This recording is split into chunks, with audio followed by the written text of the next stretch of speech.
Mr. Speaker, I rise in support of overriding President Biden's veto of H.J.Res.109. It didn't have to be this way. It did not have to be this way. On digital assets, on the regulation of digital assets, on the functioning of a new asset class that a substantial number of Americans and in the world are using a new set of technology. But the Biden administration has been given every opportunity to work with this Congress on digital asset policy and to come to a reasonable conclusion on digital asset policy. In May, Congress passed a resolution to overturn the Securities Exchange Commission's SAB 121 with broad bipartisan support in both the House and the Senate. And a lot has changed since that time.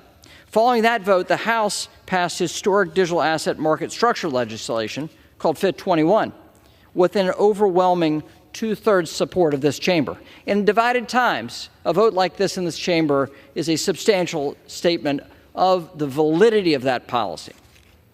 That means that 71 members of the President's own party voted for that bill.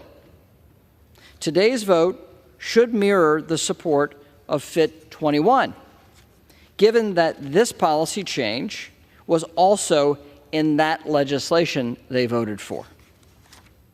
SAB 121 is one of the most glaring examples of the regulatory overreach that has defined Chair Gary Gensler's tenure at the Securities Exchange Commission. It limits consumers' options to safely custody their digital assets, upending decades of bank custody practices and increasing concentration risk. This is real consumer harm that is now in the marketplace because of the rules, because of these rules that Gensler's put in place. Congress used the mechanism available to us, the Congressional Review Act, to overturn this harmful so-called guidance. To be clear, a bipartisan CRA sends a strong message. A bipartisan Congressional Review Act vote that passes both chambers, well, that's a mandate from the Americans we represent. Despite all the recent progress and bipartisan agreement, President Biden vetoed the first digital asset-specific legislation that ever passed the House and the Senate. It's never been clearer. This administration would rather play politics and side with power-hungry bureaucrats over the American people and over new technology and the safe use of new technology.